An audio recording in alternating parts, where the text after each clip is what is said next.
Hi friends, இன்றைக்கி நம்ம என்ன பார்க்க போகிறோம்னா ரெடிமேட் வலை ஒன்று கொரியர் பண்ணோம், அதை பற்றி தான் பார்க்க போகிறோம்.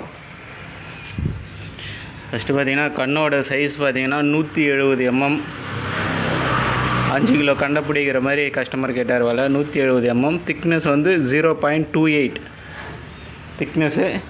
ஹைட்டு பார்த்தீங்கன்னா 20 கண்ணு இறக்கும். 20 கண்ணு இறக்குன்னா இந்த சைஸுக்கு வந்து பார்த்திங்கன்னா ஒரு 10 அடி 11 அடி ஒரு ஹைட்டு. இந்த வலை பார்த்திங்கன்னா 1.5 கிலோ பெண்டலு. கீழே பார்த்தீங்கன்னா பிளாஸ்டிக் கயிறு போட்டு அமைச்சிருக்கோம்.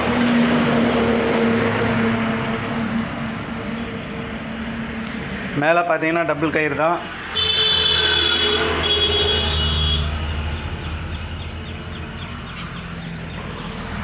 இந்த வலையோட ரேட்டு பார்த்தீங்கன்னா 2400 ரூபா. மெட்டீரியல் லேபர் எல்லாம் சேர்த்து 2400 ரூபாய் இந்த வலையோட ரேட்டு. நீளம் பார்த்தீங்கன்னா ஒரு 400 அடிக்கு மேலே வரும். அது கூட பார்த்திங்கன்னா இந்த கயிறு கேட்டார். இது வந்து பார்த்திங்கன்னா வலைக்கு போகிற அடிக்கயிறு, 2.5 mm திக்னஸ்ஸு. வலைக்கு போகிற அடிக்கயிறு. இதுக்கு வந்து அப்படியே தண்ணியில் இறங்கிடும் ஊறி. இது ரெண்டும் சேர்த்து தான் கொரியர் பண்ணோம்.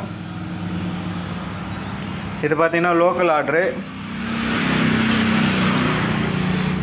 வலை கண்ணோட சைஸ் பார்த்திங்கன்னா 180 mm, ஒரு 6 கிலோ 6.5 கிலோ பிடிக்கிற மாதிரி மீன் பிடிக்கிறதுக்கு 180 mm கண்ணோட சைஸு. திக்னஸ் பார்த்திங்கன்னா 0.36, 20 கண்ணு இருக்கும். கவுத்து கொடுக்குற மட்டும் ஆர்டரு. மொத்தம் 5 பீஸு, 1 2 3 4 5 பீஸு. 5மே சேர்த்து பார்த்திங்கன்னா ஒரு கிலோவாக தான் வரும் தனித்தனியாக. மொத்தம் 5 பீஸ். இது கவுத்து கொடுக்குற மட்டும் ஆர்டரு. ஹைட்டு பார்த்திங்கன்னா 20 கண்ணு இறக்கும் தான்.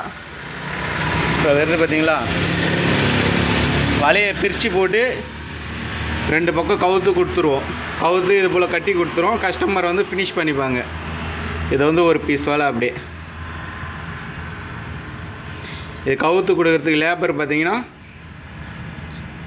வலைக்கு தகுந்த மாதிரி வரும். இந்த வலைக்கு வந்து பார்த்திங்கன்னா கிலோவுக்கு 150 ரூபா. இந்த வலைக்கு 5 பீஸுக்கு வந்து பார்த்திங்கன்னா 750 ரூபா வந்துச்சு லேபர் மட்டும்.